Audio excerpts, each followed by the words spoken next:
नमस्कार, मी सौरभ नाईक. आपण पाहताय एनडीटीव्ही मराठीचं विशेष बातमीपत्र महाराष्ट्रनामा. सर्वसामान्यांच्या हितासाठी कोणते निर्णय घेतले, कोणत्या योजना राज्यात राबवल्या ज्यामुळे राज्याचा चेहरा मोहरा बदलतोय याची माहिती आम्ही तुम्हाला या बातमीपत्रात देणार.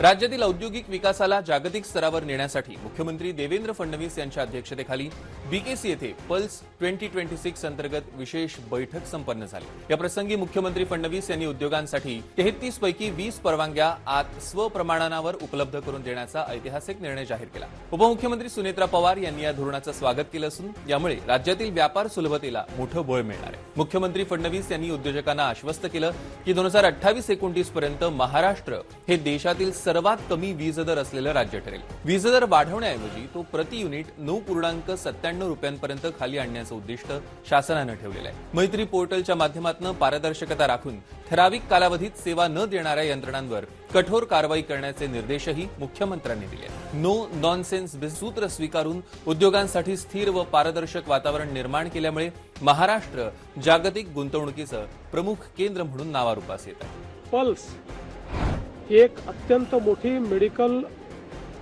कॉन्क्लेव्ह महाराष्ट्र सरकारच्या वतीने आयोजित करण्यात आली.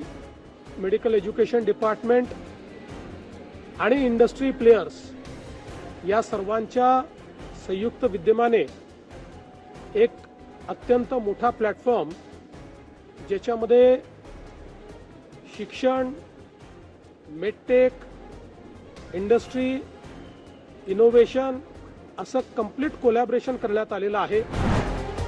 मुंबईतील सामान्य नागरिकांना अत्याधुनिक आणि मोफत आरोग्य सेवा मिळावी या उद्देशानं मुख्यमंत्री देवेंद्र फडणवीसांच्या हस्ते लोकमान्य टिळक महानगरपालिका सर्वसाधारण रुग्णालयाच्या पुनर्विकास प्रकल्पाचं भूमिपूजन संपन्न झालं. या बृहन्मुंबई महानगरपालिकेच्या 2,500 कोटींच्या रुग्णालयातील खाटांची संख्या 1900 वरून थेट 3,286 पर्यंत वाढणार आहे. या प्रकल्पात 13 मजली विशेष कॅन्सर केअर सुविधा, 40हून अधिक अत्याधुनिक ऑपरेशन थिएटर्स आणि डॉक्टर नर्सेससाठी 25 मजली स्वतंत्र निवासी इमारतीचा समावेश आहे. 1947 मध्ये केवळ 60 खाटांपासून सुरू झालेल्या या रुग्णालयाचं आता भव्य मल्टी स्पेशालिटी रुग्णालयात रूपांतर होत असून प्रत्येक मुंबईकरांना दर्जेदार उपचार मिळवून देण्यासाठी शासन कटिबद्ध असल्याचं मुख्यमंत्री देवेंद्र फडणवीस यांनी यावेळी अधोरेखित केलं.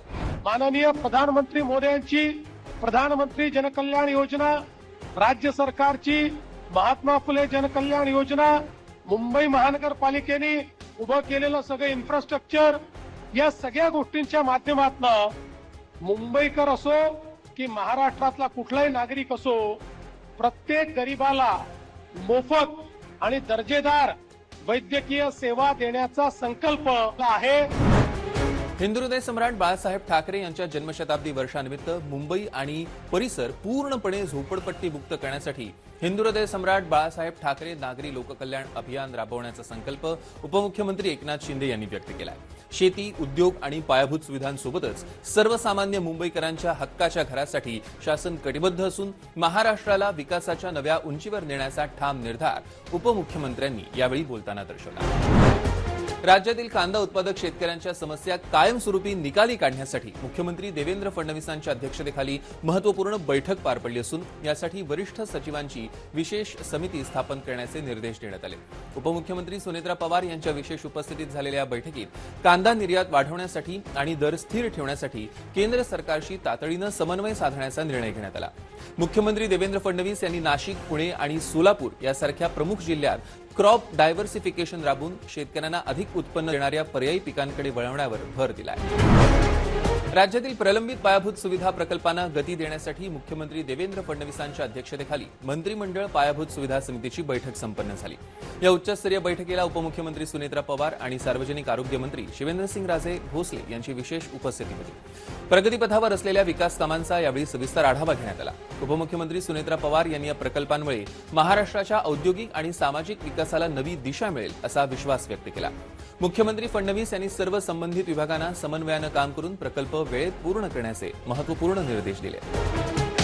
तर या होत्या या आठवड्याच्या महत्त्वाच्या बातम्या. पुन्हा भेटूयात पुढच्या आठवड्यात. नमस्कार.